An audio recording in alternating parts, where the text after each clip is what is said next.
Mr. Chairman, distinguished ladies, members of parliament, governors, senators, good afternoon. Is it good evening? I'm Jambo. First, let me thank all of you for finding time so that we can share these moments together. I know we have speakers in our midst. The chair of the parliamentary group, my good brother from Wajir North, from Mandera North, the honorable members of the pastoralist parliamentary group, and I agree that this is the largest caucus in the Parliament of Kenya. Ladies and gentlemen, I am truly happy to be here with you today so that we can open the 13th Parliament's induction workshop for members of this great group.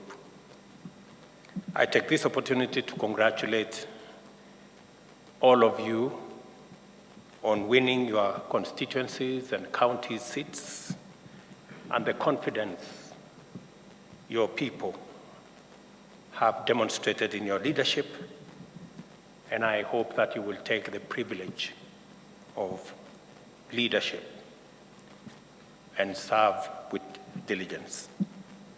I consider the PPG an illustrious organization dedicated to the noble task of achieving critical constitutional values and principles of governance by mainstreaming the agenda of constituencies, communities, counties, and sectors that were previously marginalized, through formulating policies and strategies to redress the inequality and suffering resulting from this neglect. The PPG ensures that Kenya lives up to its promise to become an inclusive society. It therefore exists, that is PPG, to hold Kenya to its word, that it would be guided by the principle of devolution, sharing of power, and sharing of resources. The group began agitating for the actualization of this promise long before it was codified in our Constitution, and its principal commitments are the reason why I have been proudly associated with its vision from my early days as a newly elected member of Parliament in 1998. That's quite a while now, I guess. After the last election, I wasn't too sure whether I should continue to be a proud member. Kwa sababu wengi wenu mliniwacha kwa mataa. It is essential to state at this point that I have never subscribed to the disastrously mistaken notion that the pastoralist regions, which are principally arid and semi-arid, have been low potential areas. Neither do I support policies which deny these regions development on these or other grounds because there are no lesser or greater Kenyans. We are all equal. I wish to state that we have made tremendous progress in articulating the immense potential of the pastoral ASAL rangelands, which has resulted in new affirmative perspectives in the national policy making and development leadership. ASALs, which cover nearly 70% of Kenya's landmass, house tremendous wealth and store immense resources which can inject impetus to our transformational race on an unprecedented scale. To access and exploit this potential, we now recognize that three distinct sets of interventions are necessary and call for urgent and effective action. First of all, climate change. Recurrent drought and adverse climatic conditions make Kenya's pastoral rangelands vulnerable to devastating disruptions and suffering. Starvation of people and the loss of animals form part of the catalogue of harrowing tragedies that are familiar occurrences in this region. We've just heard that in this drought, we have lost 2.5 million heads of livestock, estimated at 150 billion Kenyan shillings. That is phenomenal by any count. Secondly, insecurity and violent conflicts are notorious events in pastoral rangelands, driven by cultural incentives, organized crime, ethnic misunderstanding, competition for scarce pastures and water resources, and land ownership disputes. During drought, these threats intensify, causing unbearable suffering. Thirdly, a hostile official stance since independence and formalized in a policy promulgated 4 years after independence, designating ourselves as low potential areas, institutionalized the official marginalization of these regions with iniquitous and unacceptable consequences. The provision of public goods ranged between inadequate, intermittent, and altogether sometimes non-existent.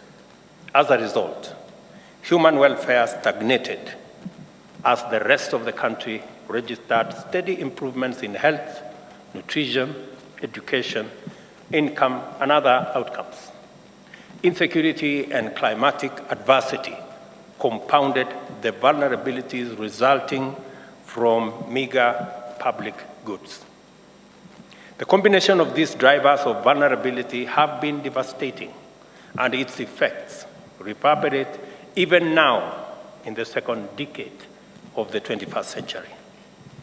We have a moral and constitutional obligation to take all necessary measures to significantly mitigate pastoral vulnerability and enhance the place of ourselves as the locus of tremendous developmental potential.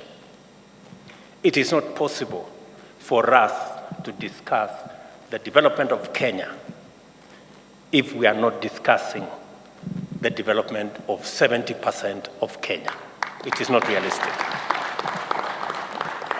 We must press on with great determination in advancing our agenda to unlock the full potential of other areas, especially through our Northern Frontier counties transformation strategies. I tried to have a conversation with the Northern Frontier counties before the last election, but it was not possible because of the complications of the elections that time. The time has come for us to develop a robust framework of collaboration that will establish lasting peace and security throughout our pastoral rangelands. This will enable us partner effectively in denying Al-Shabaab a catchment area for recruitment of lawless territory to operate from, eradicating livestock thefts, and ending senseless inter-ethnic violence. We must also deal with the root causes that sustain trafficking in illegal small arms and remove all illegal firearms from the wrong hands. I agree with you that we must disarm all people who have illegal arms in their hands. And to achieve this, we must mobilize relentlessly and deploy all efforts to deliver peace and security. We are determined to bring cattle rustling, banditry, ethnic violence, and other drivers of insecurity to an end. Let me repeat. We are determined to bring cattle rustling, banditry, ethnic violence, and other drivers of insecurity to an end. I take it as an assignment. And to do this, we shall take necessary measures with firmness and resolve. I hope none of you is going to put a telephone call to me. I hope nobody is going to send me WhatsApp, not even on Signal, to try and mitigate what the government is going to do. I urge you as leaders to do your part. History has assigned this purpose to us, and we must each commit to do our part. I can see you're silent because I think there are some amongst us who are not committed. Good people. These are our people. This is our electorate. These are the people who have elected us. And I want to encourage honorable members to play your role effectively, including through vigorous oversight, peace building, sensitization and public awareness campaigns, as well as initiatives to demonstrate the advantages of inter-ethnic harmony and collaboration.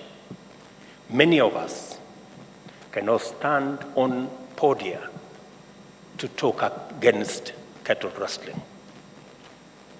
Any leader who cannot stand and tell his people to stop stealing cattle is not worth any straw of leadership.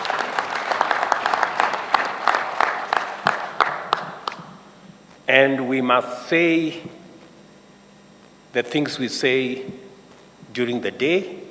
We must also say the same things at night.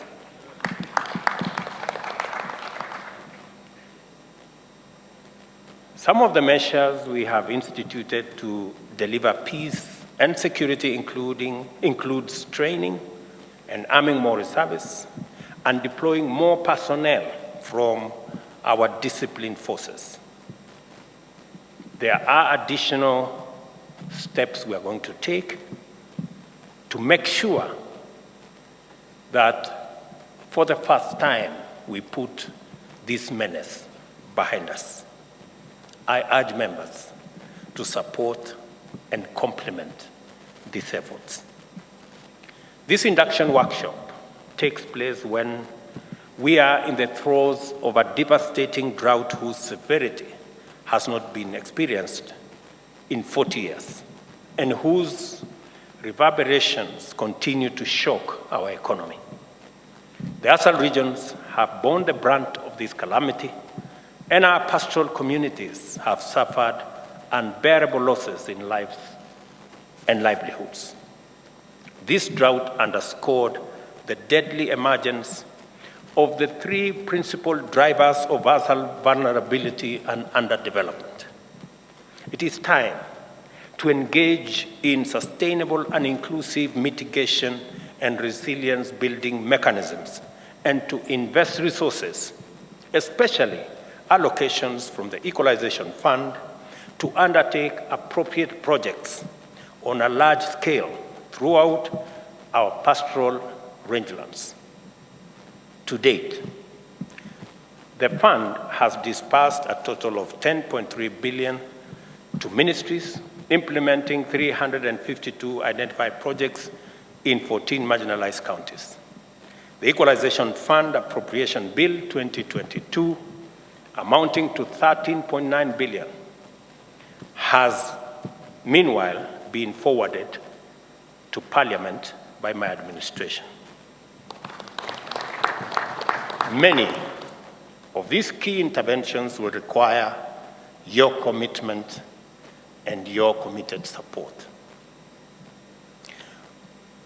We have established drought risk management as a high priority intervention to be undertaken throughout A dedicated and specialized organization, the National Drought Management Authority's principal mandate will be to provide a platform for long-term planning and an adequate framework to guide necessary interventions.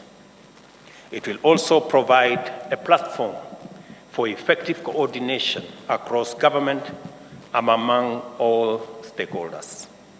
The government is committed to empowering the authority, especially by strengthening the drought early warning system and making it responsive by linking it to anticipatory and remedial actions to cushion lives and livelihoods before drought intensifies.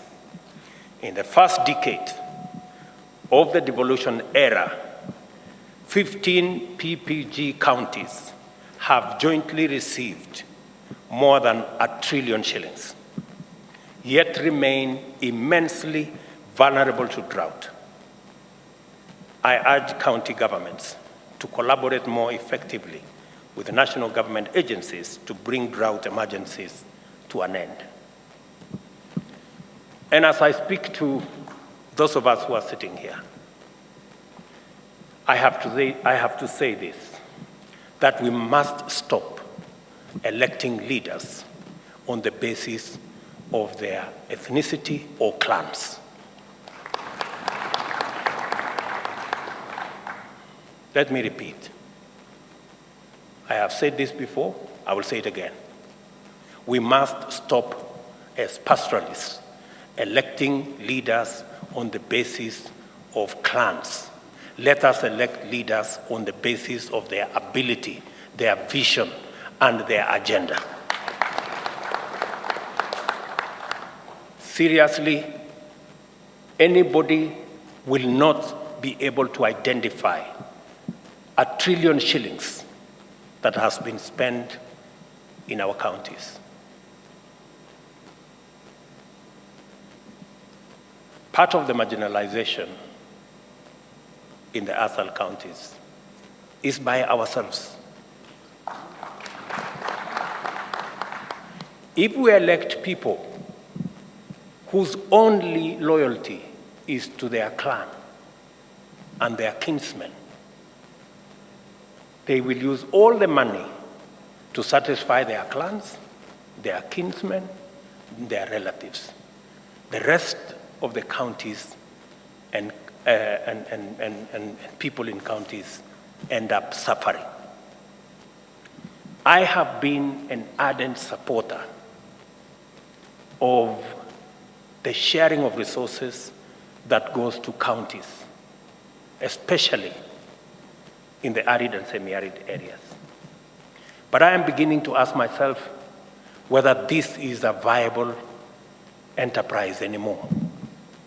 If we cannot justify the amount of money we are spending in our ASAL counties because it is being abused and misused and stolen, then it becomes very difficult to continue justifying why we are pushing these resources to these counties. Again, let me say this without fear of any contradiction, and I have said to my good brothers and sisters who are pastoralists, let us stop electing people on the basis of their clans. Let us elect people on the basis of their ability, their agenda, and their vision. Unless and until we do that, we will continue to marginalize ourselves. And we will continue. No amount of resources is enough for anybody who is being driven by interest other than the vision and the plan they have for their county or their constituency.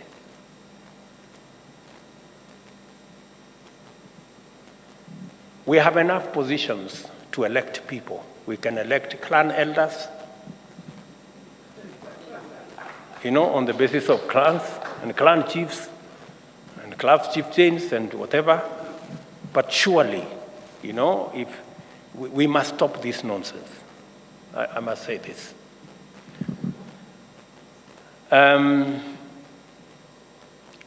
Once upon a time, And let me say this just for the record and for whatever it's worth in terms of history.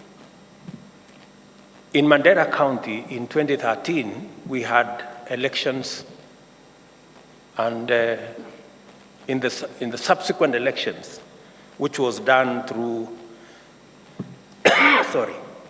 clan, primaries and things like those. Then in the next election, the clan elders decided that everybody who had been elected, all the 20-something MCAs, all the 6 MPs, women rep, governors, senators, should be removed and replaced by others. And I was wondering, how is this going to happen? And they were very serious, by the way. And I sat down with them and I disagreed with them, and I told them, look, this is not right. Yeah? They became my enemies temporarily. But finally, they realized that I was also serious and it was not the right thing to do. I will continue to tell my brothers and sisters who are pastoralists, let us stop the clan primaries. They are destroying our democracy, and they are destroying our counties, and they are destroying our pastoral areas, and we are getting it wrong. Let us elect people on the basis of their ability. I know many people will fault me, but that is unfortunately my position, and I believe that that is the direction we should go.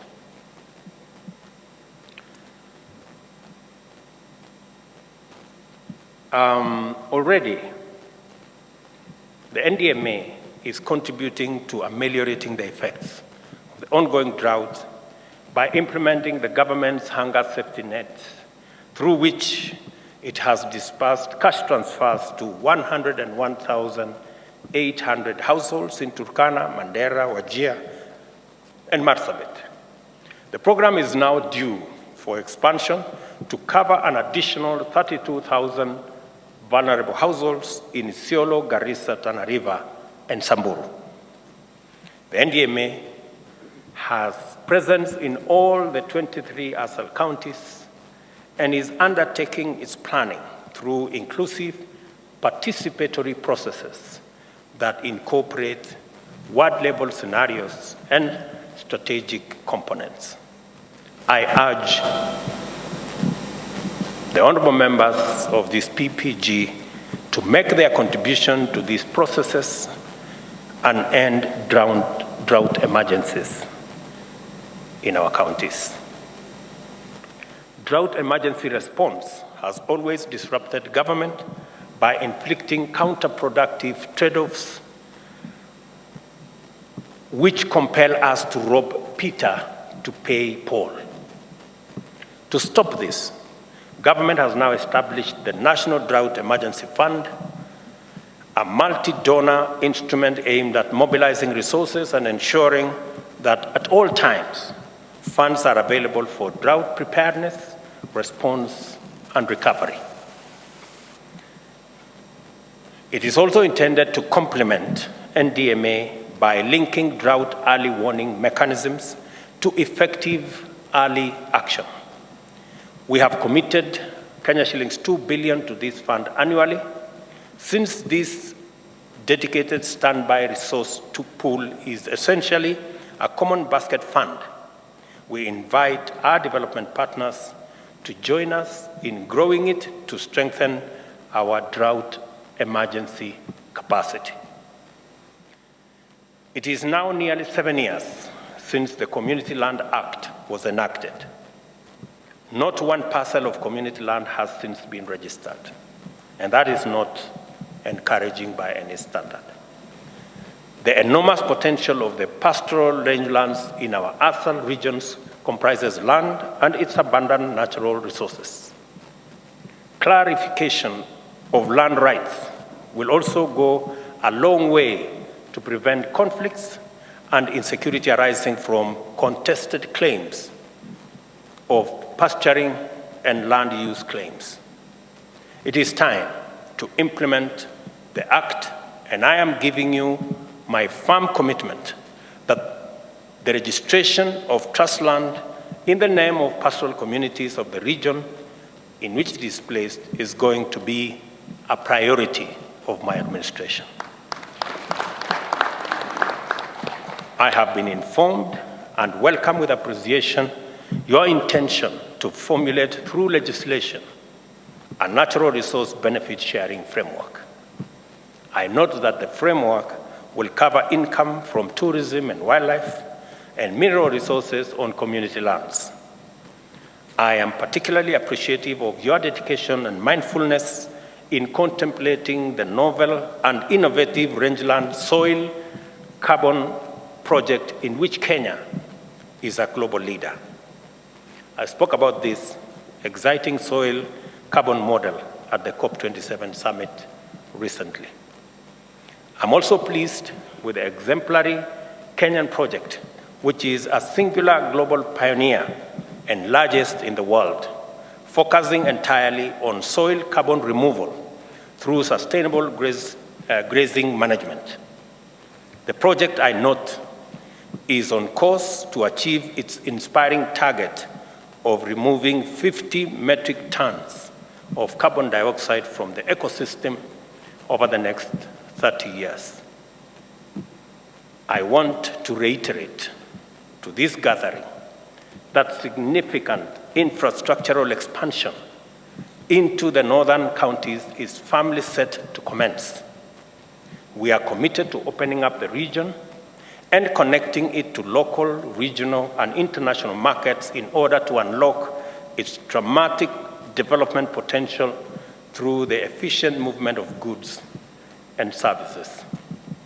More specifically, I have instructed the minister, who is also a pastoralist here, that the road from Lamu to Garissa and to Isiolo, which was built as a Maram road, must now be upgraded to a tarmac road.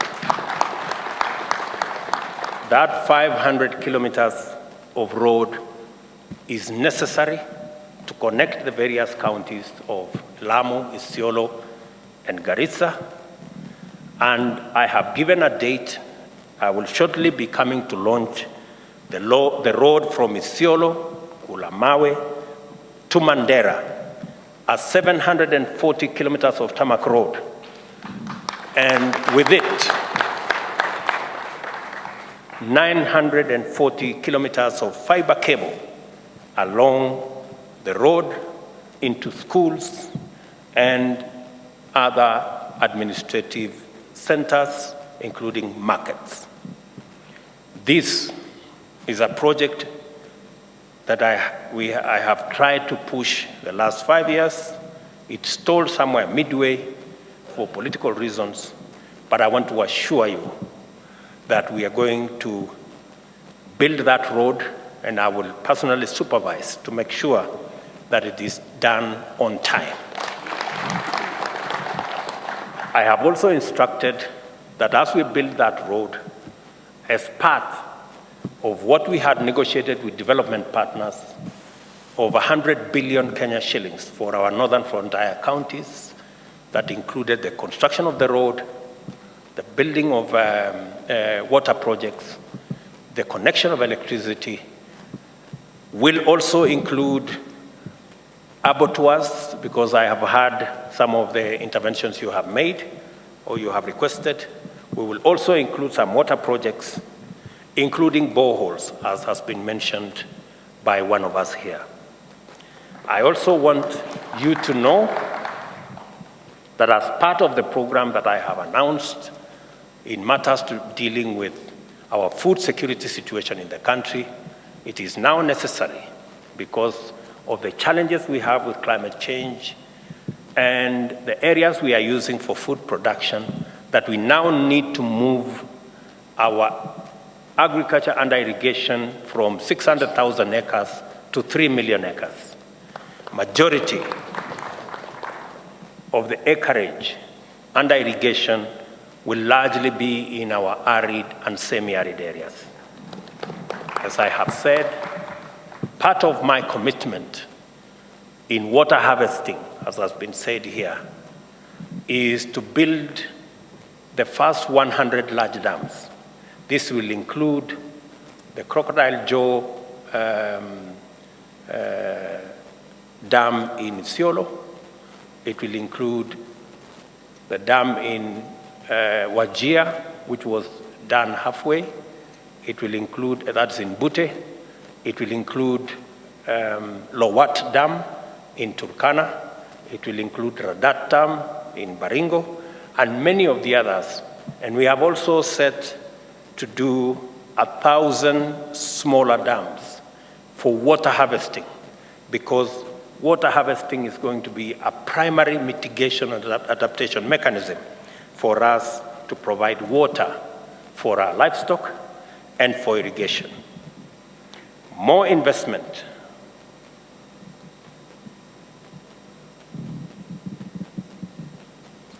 in the generation of low-cost renewable energy and connecting more households to clean and affordable energy is among the key enabling infrastructural interventions that the government of Kenya is committed to undertake over the next 5 years. I also want to bring to your attention our commitment for the creation of a market as well as value addition with regard to our livestock sector. The regeneration of the livestock economy is important, especially in uplifting the poor and vulnerable pastoralist majority. The production of good quality skin, including its recovery from animals that die from causes such as drought and accidents, goes some way to maximize livestock value. Very, very specifically, when we went round the country in our economic forums, the one thing that came out from all the pastoralist counties is the livestock economy.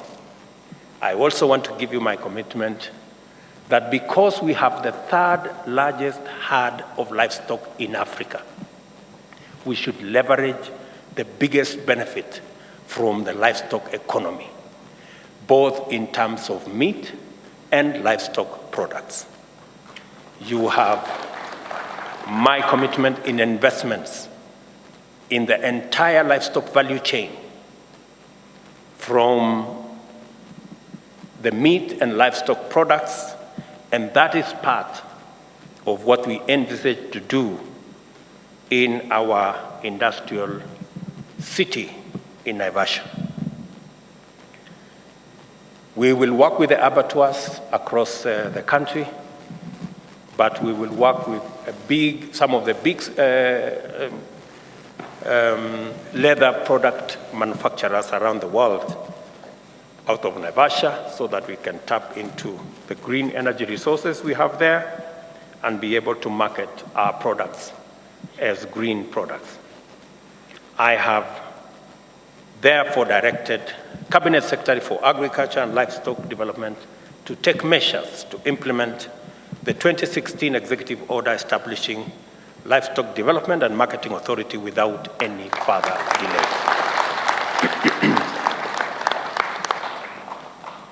We have come a long way to mainstream our pastoral rangelands as the engine of national economic transformation. I acknowledge that expectations are high for very well-known reasons. Let me confirm that we will work hard to exceed those expectations and deliver the transformation of the pastoralist regions and rangeland economy that you keenly anticipate under this administration. That is the purpose of our long-running engagement over the course of the last 3 decades. It is also a matter of fundamental economic and socio-political justice, and I intend to keep my commitment. All I ask you as members of the Pastoralist Parliamentary Group is for all of us to agree that the election season is now behind us. We need to close our ranks, work together for the good of the people of Kenya. I have absolute respect for everybody's choice. You have absolutely no reason to apologize for voting the way you voted, because that is everybody's democratic choice. What now behoves us is that now that the election is behind us, we need to close ranks, we need to work together for the good of the people who elected all of us. I want to take also this opportunity to respectfully ask our friends in the opposition to work with us, hold us to account, criticize our plan, criticize our agenda, but don't drive people to the streets. Don't drive people to conflict and violence. It doesn't serve anybody's interest. I think we need to be clear. Let us have a competition of ideas. Let us have a competition of strategy. Let us not have a competition of conflict. Let us not have a competition of street fights. It doesn't benefit anybody. I want to say with utmost respect that we need time as a country to rebuild our economy. We are now beginning to see signs of the international community coming around and working with us to rebuild our economy so that we can pull our country out of debt. We are beginning to see signs of working with the private sector to deliver on our private-public partnerships so that we can develop our program around housing, so that we can develop our program around water harvesting. We are steadfast on ensuring that our police, that had been reduced to being enemies of its own people instead of protecting people, we are finding people in rivers who have been killed by the very police that were supposed to be looking after them. We need time to rebuild our security agencies so that they can serve their mandate as is required of them by the Constitution. Our friends need to realize that we need to rebuild our country, we need to rebuild our economy. They cannot be telling us at this point in time that they want us to go to the streets. They want us to go to conflict. Jameni, mimi nawauliza. Hata ndugu zetu walio pinzani, tunawaheshimu, wako na majukumu ya kikatiba ya kuhakikisha kwamba serikali inafanya ile kazi ambayo tumepatiwa kikatiba. Wao wafanye kazi yao, lakini wawache fujo na wawache maandamano na waache mambo ya conflict kupiganisha Wakenya. Tunahitaji muda wa kujenga nchi na kujenga uchumi na kurekebisha mahali ambapo pameharibika, na hiyo jukumu inatuhitaji sisi zote kufanya kazi kwa kuelewana kwa pamoja. Kufanya fujo na kutuambia ya kwamba wanataka ati wapange maandamano na fujo, hiyo ni kutubeba ufala ya kilograms nyingi sana. Hiyo haiwezekani. Honestly, I think we really have to be honest with ourselves. The least we need is that kind of action. But if they choose, that is their choice. You know, Kenya will move on.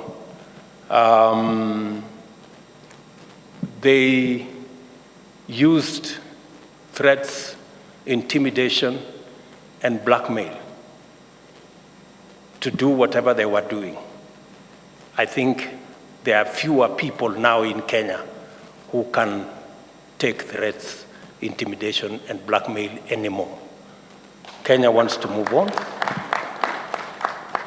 I think threats, blackmail, and intimidation of mass action and the rest of it will not change the course of our destiny. We are firmly on course, and I want to say, for the avoidance of doubt, I have lived through many threats, blackmail, and intimidation. So nobody is going to threaten me or blackmail me to do the things they want. I will do the things the people of Kenya want.